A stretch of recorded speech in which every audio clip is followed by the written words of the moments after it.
Hey, what's up, everybody? Out here today after the ice storm that passed through Ohio and pretty much left an inch or more of ice and then 6, 7, 8 inches of snow and sleet on top of it. So it had us pretty buried there for the last few days, but we're starting to make the roads drivable again. So it's just a little small update on a couple different things that I've discovered about the 1955 Power Pak versus the 1956 Power Pak. They was kind of moving in the right direction. The first year, the 55 was kind of almost like a rough draft. So 56, they was really starting to make some improvements, and by 57, they was hauling at that point. They pretty much had it all ironed out, but it took 3 years to do it. So let's check out a couple of small little things that I've discovered so far.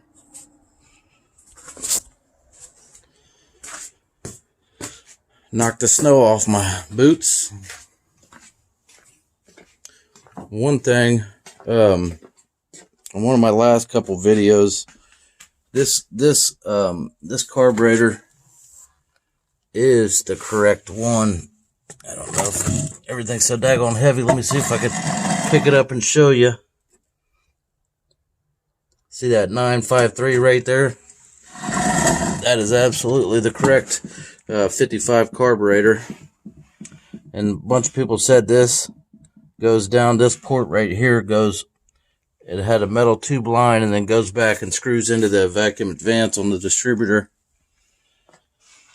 So got the intake and the carb, and you can see this is kind of like a mad scientist room here. I've been cleaning up certain stuff. One thing that I got to talk to my builder about is these are the original rocker arms off of the Power Pak motor, and everything's in good shape, but they make these nowadays, newer ones, it's got like lines cut in them to hold oil in them, which I'm not really all that concerned with that, but I need to see if this opening in here is enough to give it the increased lift without this actually bottoming out on the rocker arm stud when it goes under lift.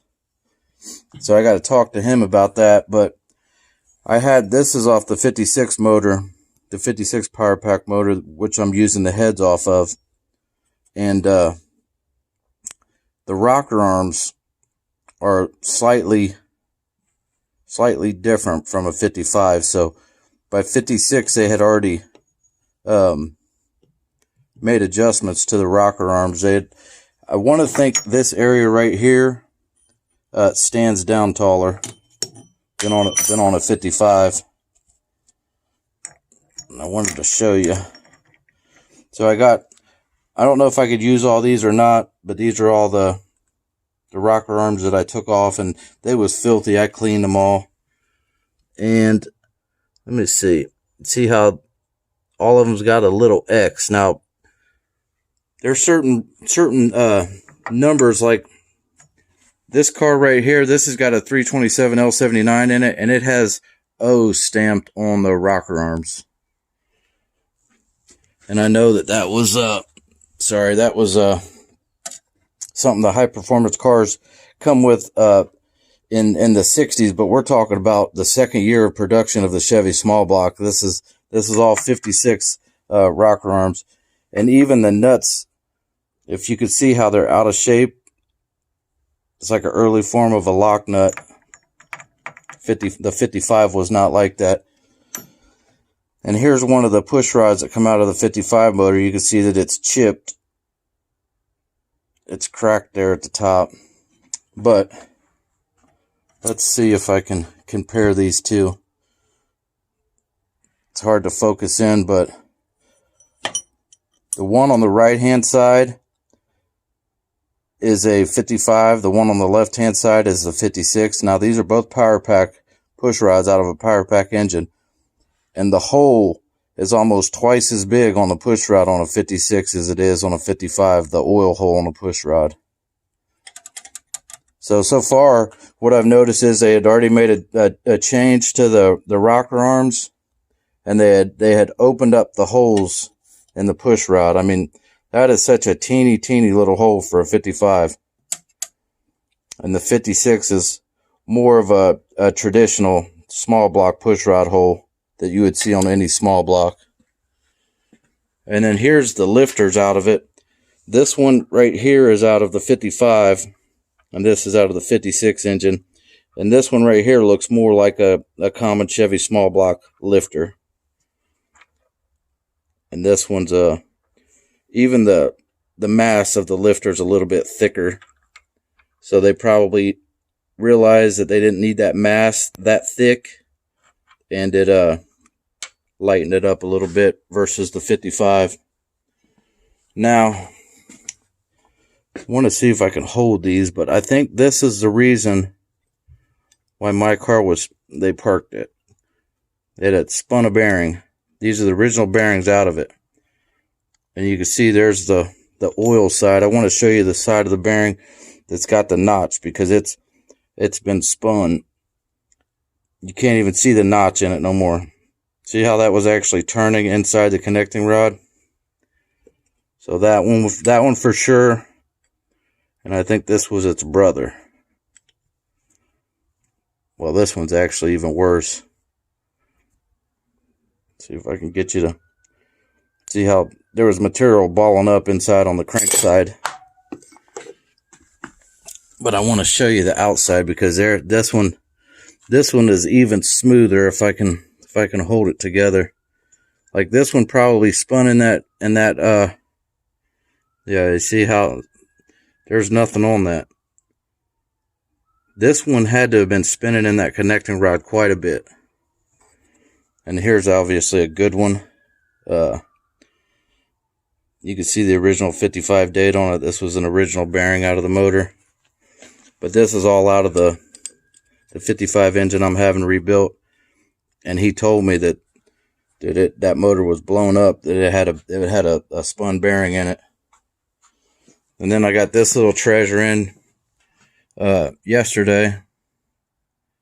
Try to focus. It says AC right on the side of it.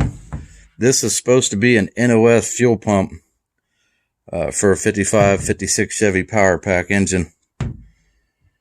The guy told me that it's still got the original seals in it, so I have to decide if I'm going to try to run it as it is or tear it apart and put new seals in it. I still have the one off the engine, so maybe I'll try to tear that one apart first.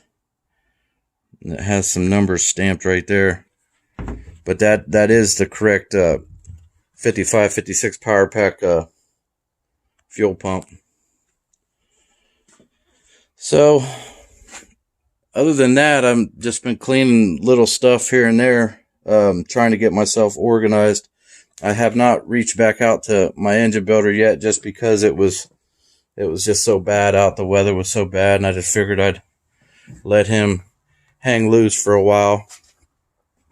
I might do a little short video on this to see if I can get it to turn over. I've been spraying it with penetrating oil. This is the 56 Power Pak engine. It doesn't want to turn as of right now, but I'll let it sit for a little while, and then we'll see what we can do. And you can see all the snow here, but I just want this thing was buried in maybe about 6 inches of snow, but we got up to like 40 degrees today, so I was able to get all the snow off of it, then let all the ice melt throughout the day. It was all sunshine, and then I took the tarp off, and I mean it was bone dry underneath there, so I was happy to see that. I'm going to try to jump back on this car maybe towards late summer, early fall. It just depends on how far I get on the 56 convertible. I'm hoping to have it running and driving hopefully by summertime. Walk out here in the deep snow and get a good shot of it. But where I left off on this car, it still needs some floor work. It needs brake lines. It needs a lot of mechanical stuff. It's got most of the wiring harness in it. It's just another one of them that I just got sitting right now until I can make some room in the garage for it. But it come a long way over the last 6 months when I was really working on it, finding pieces. Like I had to find all the glass and the side trim and all kinds of stuff for it. But this one I'll probably jump back on. Like I said, realistically, I'm probably 6 months out before I jump back on that car. Right now, I just got to stay focused. Between that car and the 55 convertible, they both need the same amount of work, to be honest with you. They both need a lot of work. So there's an update on what I've discovered. By 55 was kind of a rough draft, and by the time they got to 56, it was really starting to iron some things out as far as the valve train and compression, things like that. And by 57, obviously, they was able to create 1 horsepower per cubic inch, which was the ultimate goal back then. So it's just a little bit of research and development for me. I enjoy seeing the little small changes that they made through the years to get where they was headed to, get where we was headed to. That was the beginning of Chevy's hot rodding. And the 55 Chevy V8 saved the Corvette. It really did. Thanks for following along on the build. It sure will be sweet the day I get to crank that convertible up and cruise it down the road. Like, comment, subscribe. I'll catch you guys on the next video.